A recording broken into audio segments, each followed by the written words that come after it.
For over 5,000 years, the Chinese people created a splendid civilization on the land nurtured by the Yellow River and the Yangtze River. During this long period of time, dynasties came and went, and the Chinese culture waxed and waned. Grand and moving stories have played out on the historical stage of China.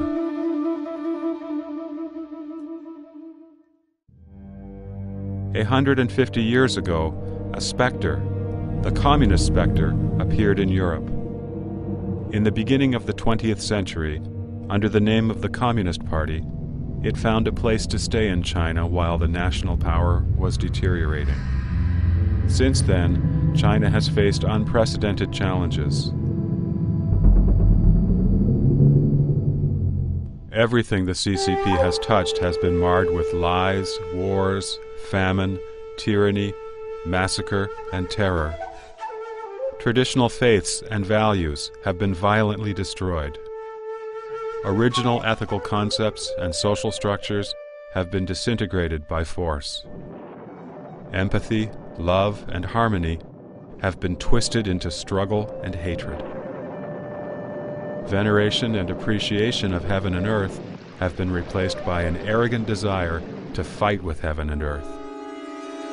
This has resulted in a total collapse of social, moral, and ecological systems, and a profound crisis for the Chinese people and the entire mankind.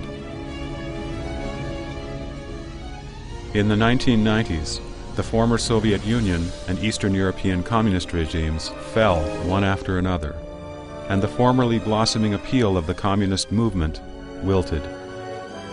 Barely able to maintain its feeble existence, the Communist Party has become impotent.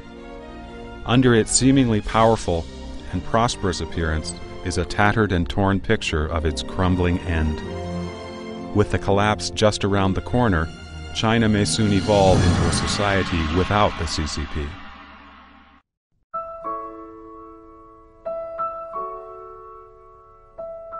On the eve of the new replacing the old, we must reflect upon this phase of history.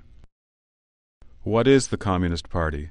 How did the Chinese Communist Party begin? What did the Communist Party bring to China and the Chinese people? And how can the Chinese people maintain their traditions and pass them on to later generations? These are the questions that the Chinese people face today.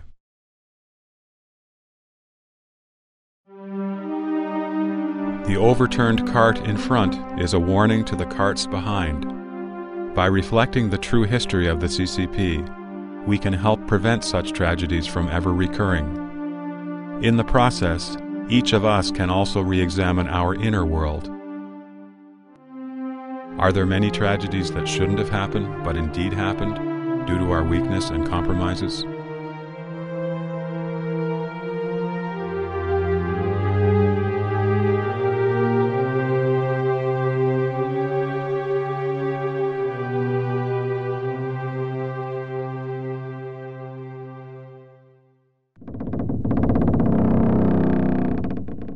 The year 1840, the beginning of China's contemporary era, marked the start of China's journey from tradition to modernization. From then on, Chinese civilization experienced 4 major episodes of challenge and response. The invasion of Beijing by the Anglo-French Allied force in the early 1860s, and the desertion of Emperor Xianfeng of the Qing dynasty created unprecedented shock to the Chinese people and forced China to respond with the Westernization movement. In 1894, the Sino-Japanese War broke out and China was defeated. This caused Chinese people to re-examine the Westernization movement, which emphasized imports of modern goods and weapons. People pushed for institutional reforms through the 100 Days Reform in 1898 and attempted to establish constitutional rule at the end of the late Qing dynasty. In 1904, in order to vie for an advantage in China, a war between Russia and Japan broke out in northeast China. The Qing dynasty declared neutrality over the battle fought on her own soil, which enraged the populace and intellectuals. Afterwards, China began a more intense transformation and started the Xinhai Revolution in 1911. It overthrew the monarchy and built the Republic of China. In 1918, at the end of the First World War, though China emerged victorious, its benefits were not considered at the Paris Peace Conference by stronger powers at that time, which led to the May 4th movement. Many Chinese believed that the first 3 episodes of response had failed. In extreme disappointment and anger, some people chose to follow the path of violent revolution, as had just occurred in Russia. This led to the 4th and last episode of challenge, with the most powerful impact. It has affected China for nearly a century and continues today: the Communist movement.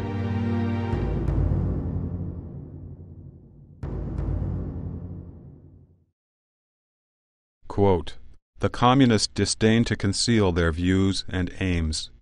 They openly declare that their ends can be attained only by the forcible overthrow of all existing social conditions." Unquote. This quote is taken from the concluding paragraph of the Communist Manifesto, the Communist Party's principal document. Violence is one of the main means by which the Communist Party gained power. This character trait has been passed on to all subsequent forms of the party that have arisen since its birth.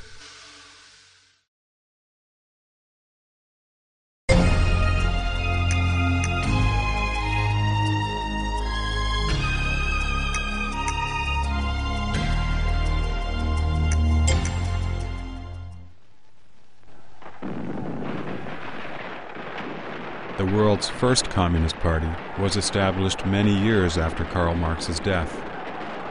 This party grew out of the use of violence against so-called class enemies and was maintained through violence against party members and ordinary citizens. According to statistics, during Stalin's purges in the 1930s, the Communist Party of the Soviet Union slaughtered over 20 million so-called spies, traitors, and those thought to have different opinions. As a branch of the Third Communist International, which was controlled by the Communist Party of the Soviet Union, the CCP naturally inherited the willingness to kill. In August 1927, when the Beiyang warlords had just been overthrown by the nationalist government, and China was soon to be unified, the CCP initiated an armed rebellion in Nanchang, Jiangxi province, and established the Chinese Soviet. During the so-called Civil War between the nationalists and communists from 1927 to 1936, the population in Jiangxi province dropped from over 20 million to only about 10 million. The damage wrought by the CCP's use of violence can be seen from these figures alone. Using violence may be unavoidable when attempting to gain political power, but there has never been a regime as eager to kill as the CCP, especially during otherwise peaceful periods. According to statistical data in The Black Book of Communism, published in 1997 in France, the entire communist movement caused 100 million deaths. Among them, China's death toll was 65 million, a number that surpasses the total casualties of World War I and World War II, and the total casualties of all previous Chinese dynasties.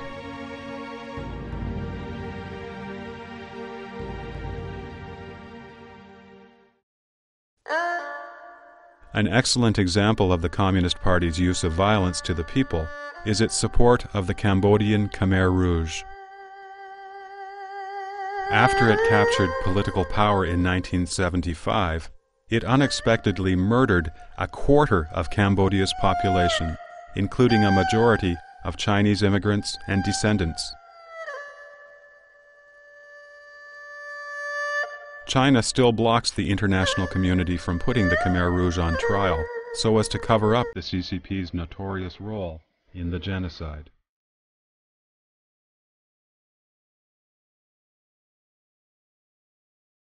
No wonder people say, other political groups slaughter in order to conquer.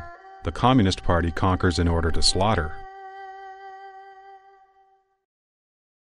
One of the theories the communists employ is social Darwinism. In 1859, based on his observations, Charles Darwin proposed his theory to attempt to explain the origin of man. Due to the lack of evidence, his theory was unceasingly challenged and doubted in the scientific circles. The Communist Party, however, treats it as a scientific law and takes it absolutely. They even applied species competition to human society, maintaining that class struggle is the only driving force for societal development. Struggle, therefore, became the primary belief of the Communist Party, a tool in gaining political control and means to survive.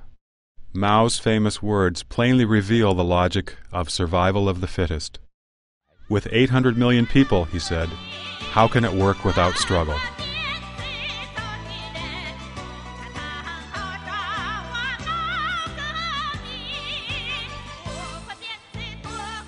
Another one of Mao's claims that contains similar survival logic is that the Cultural Revolution should be conducted every 7 or 8 years. The repetitive use of force is an important means for the CCP to maintain its rule in China. The goal of using force is to create terror. Every struggle and movement served as an exercise in terror, so that the Chinese people trembled in their hearts, submitted to the terror, and gradually became enslaved under terror.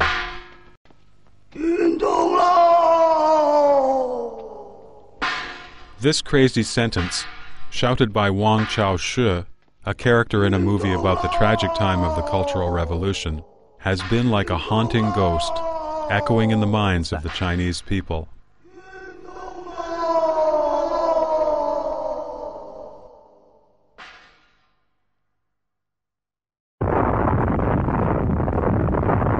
Today, in the 21st century, terrorism has become the main enemy of the civilized and free world. The CCP's exercise of violent terrorism, thanks to the apparatus of the state, has been larger in scale, much longer lasting, and its results more devastating. In Chinese society today, the saying, "taking the class struggle as the key link," is no longer mentioned. But in the business world, any and all means are resorted to in competition. The party has used China's so-called special characteristics and the right to subsistence as excuses to deny basic human rights. Isn't this a mutation of the struggle philosophy of survival of the fittest? The level of civilization can be measured by the degree to which violence is used in a regime. By resorting to the use of violence, the communist regimes clearly represent a huge step backward in human civilization. Unfortunately, the Communist Party has been seen as progressive by those who believe that violence is an essential and inevitable means to societal advancement. This acceptance of violence has to be viewed as an unrivaled and skillful employment of deception and lies by the Communist Party.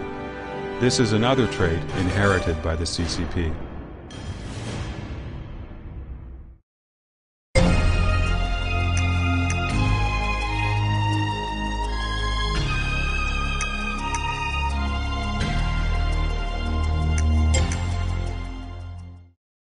On July 4, 1947, the CCP official newspaper, Xinhua Daily, published this editorial, quote, "Since a young age, we have thought of the United States as a lovable country.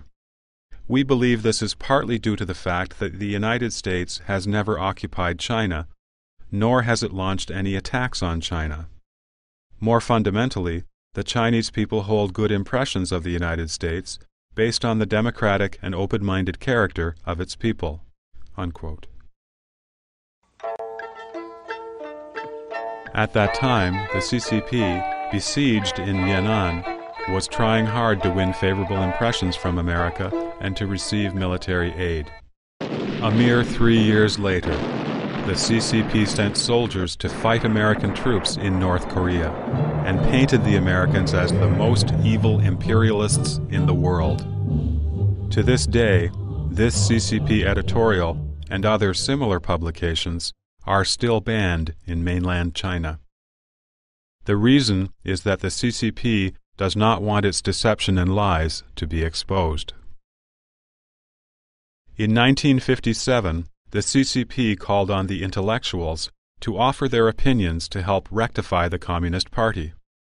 On June 8th, the People's Daily published an editorial. It was called, "Why is This?" Taking this as a turning point, the rectification movement suddenly transformed into an anti-rightist campaign. When some criticized the persecution as a conspiracy, or a plot in the dark, Mao claimed publicly, "This is not a plot in the dark, but a stratagem in the open." This is a part of the speech by Jiang Qing, the first vice director of the Central Leading Committee for the Great Cultural Revolution, recorded in the initial period of the Great Cultural Revolution. Soon, the president of China, Liu Shaoqi, was taken as a rebel and a traitor from within and a scab. That's what he was called. And forever he was expelled from the party. Remarkably, 10 years later, Liu Shaoqi was announced at the rehabilitation as a great proletarian revolutionist, great communist soldier, and great Marxist-Leninist. Details of his persecution is still a forbidden area of research. Since coming to power, the CCP has employed similar strategies in every single movement. From the 3 antis and 5 antis to the Cultural Revolution, and from the Tiananmen Square massacre to the persecution of Falun Gong. Deception and lies go hand in hand with violence.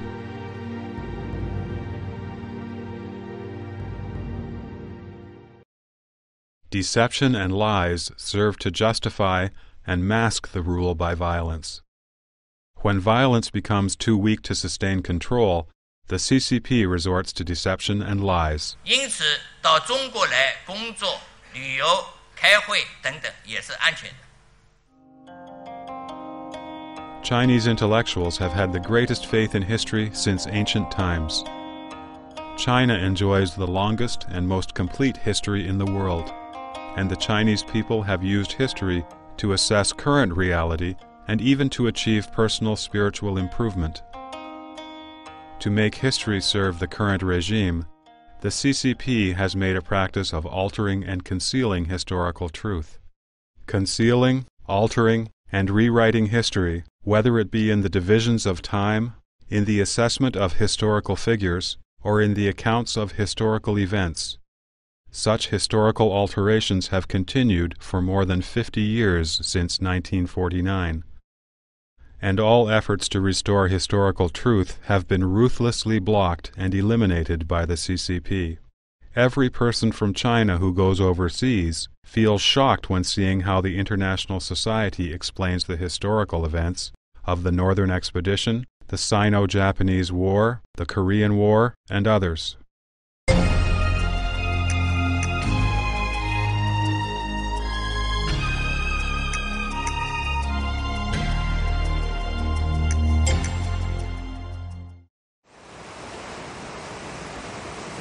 A Western proverb states that the truth never changes, while a lie must be constantly retold. This statement really makes clear a general principle. During its 80-year history and its 16 national conventions for the party representatives, the CCP even revised its party constitution 16 times. The guiding theories of the CCP started with Marxism-Leninism. Maoism was added, and then Deng's thoughts and recently Zhang's 3 represents have been added. Marxism-Leninism and Maoism are not at all compatible with Deng's theories and Zhang's ideology. They are actually opposite to them. This hodgepodge of communist theories employed by the CCP is indeed a rarity in human history. The Communist Party's evolving principles have largely contradicted one another. The Communist Party has never had a motherland. Their earliest slogan was World Commonwealth, using communism to unify the world. Today, however, Communist China has become a case of extreme nationalism. The Communist Party originally emphasized social classes, eliminating all private ownership and all exploitative classes. Today, the CCP promotes capitalists to join the party. The present China has the most severe polarization between the rich and the poor in the world. Many CCP members have become filthy rich, while the country has 800 million living in poverty. The CCP even allowed capitalists to join the party and wrote this into the Communist Party constitution. Yesterday's principles have become reversed in today's politics, with further change expected tomorrow. For example, whether it be collaboration with the KMT, the Nationalist Party, having a pro-US foreign policy, promoting nationalism, or having a cycle of suppression and subsequent rehabilitation, each of these decisions occurred at a moment of crisis. In the history of the CCP, there have been more than a dozen movements that are life and death struggles. In reality, all of these struggles have coincided with the transfer of power following changes of the basic party principles. Every change has come from an inevitable crisis faced by the CCP, threatening its legitimacy and survival. Every goal is for capturing and maintaining power, as well as enjoying monopoly over social rights. The CCP promised land to the peasants, factories to the workers, freedom and democracy to the intellectuals, and peace to all. None of these promises has ever been realized. One generation of Chinese died deceived, and another generation continues to be cheated.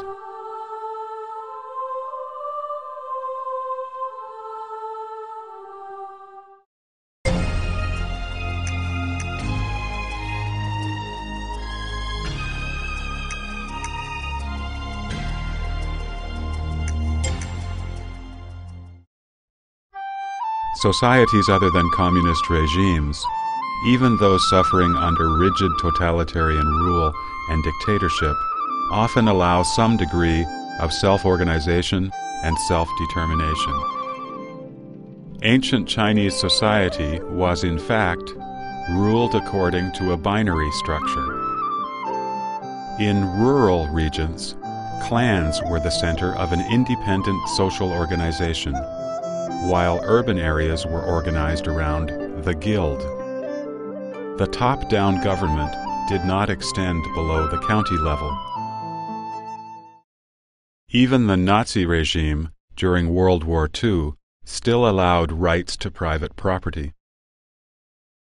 Only communist regimes eradicated any form of social organization or elements independent of the party, replacing them with highly centralized power structures from the top down. If the former social structures conform to nature, then the communist regime is anti-nature in its essence. Since the inception of the CCP, 3 basic lines have been established. They are the political line, the ideological line, and the organizational line. The entire content of the so-called organizational line is that all CCP members and those ruled by the CCP are to obey party commands unconditionally. In China, most know about the dual personalities of CCP members. In private settings, CCP members are ordinary human beings with feelings of happiness, anger, sorrow, and joy. They possess ordinary human beings' merits and shortcomings. They may be parents, husbands, wives, or friends. But placed above human nature and feelings is the party nature, which always transcends humanity. Thus, the concepts of good and evil, as well as all laws and rules, are arbitrarily manipulated. Murder is not allowed, except for those categorized as enemies by the Communist Party. Respecting one's elders is welcomed, except in the case of parents of those who have been deemed class enemies. All Chinese people are protected by the Constitution, except for Falun Gong members. Benevolence, justice, courtesy, wisdom, and sincerity are all good, but not applicable when the party is not willing or doesn't want to consider these traditional virtues. The Communist Party completely overthrows universal human nature and social standards, and builds itself on principles that oppose human nature and social standards. They completely overthrow the superstructure of the old society. During the Cultural Revolution, it was all too common that fathers and sons tortured each other. Husbands and wives struggled with each other. Mothers and daughters reported on each other, and students and teachers treated each other as enemies. Party nature motivated the conflicts and hatred in these cases. The plot of the Beijing opera, Farewell My Concubine, gives a vivid description of how the Chinese Communist Party warps human nature.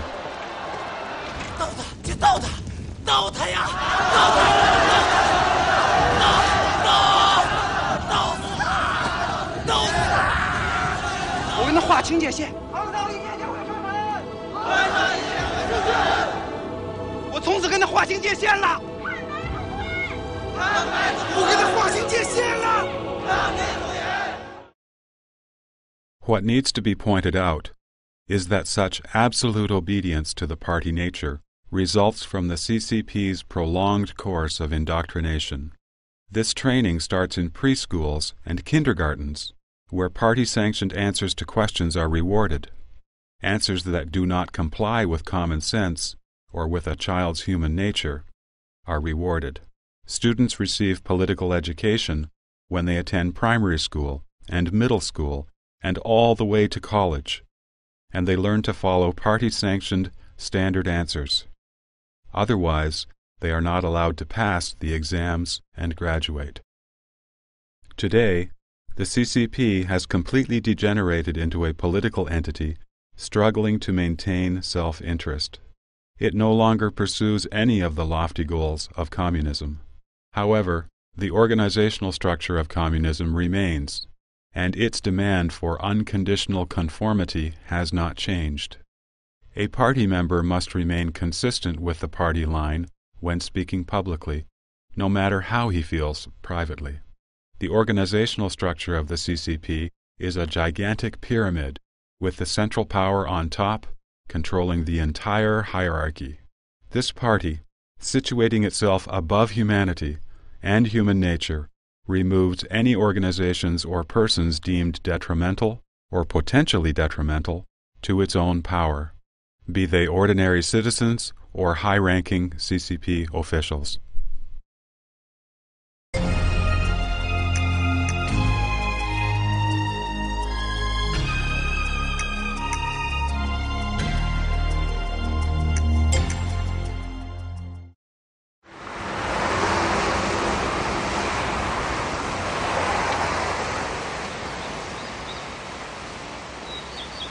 The Chinese traditionally believe in the unity of heaven and human beings.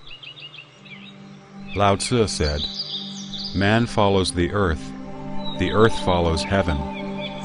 Heaven follows the Tao, and the Tao follows what is natural." Human beings and nature exist within a harmonious relationship in the continuous cosmos. The Communist Party does not believe in God, nor does it even respect physical nature. The notorious saying of the CCP was, "Battle with heaven, fight with the earth, struggle with humans. Therein lies endless joy." In this context, the so-called elimination of private ownership turned out to be looting and plundering everyone's properties, while the so-called public ownership became the communist oligopoly's ownership.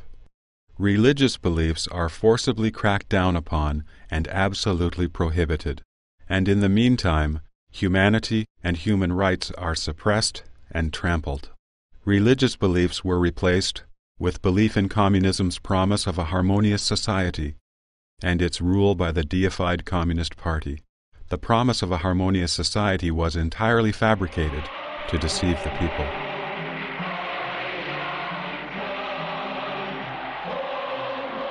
Communism transformed from a false theory into an evil practice, and the Communist Party that implemented the practice thus became an evil specter that opposes mankind, earth, heaven, nature, and the cosmos.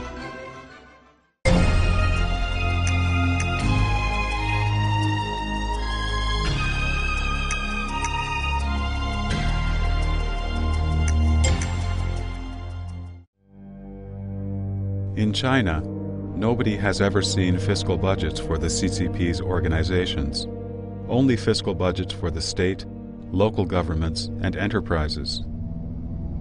But in the people's daily learning, work, family lives, social activities, and almost all information sources, the CCP actually extends everywhere and controls everything. From the central government to the village committees in rural areas, the municipal officials are always ranked lower than the communist cadres. So, municipal governments have to follow instructions from the Communist Party committees at the same level. The expenses of the party are paid by the administrative units, yet they are not budgeted separately. The organization of the CCP, like a giant evil-possessing spirit, attaches to every single unit and cell of the Chinese society, as tightly as a shadow following an object. It penetrates deeply into every capillary and cell of society with its finest blood-sucking vessels, and thereby controls and manipulates society.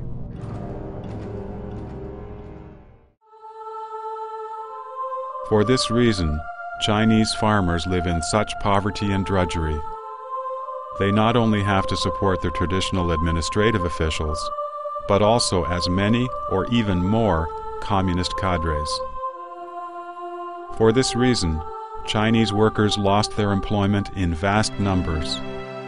The omnipresent, blood-sucking vessels of the possessing CCP have been extracting funds from their factories for many years. For this reason, Chinese intellectuals find it so difficult to gain intellectual freedom. In addition to their administrators, there are CCP shadows lingering everywhere, doing nothing but monitoring them.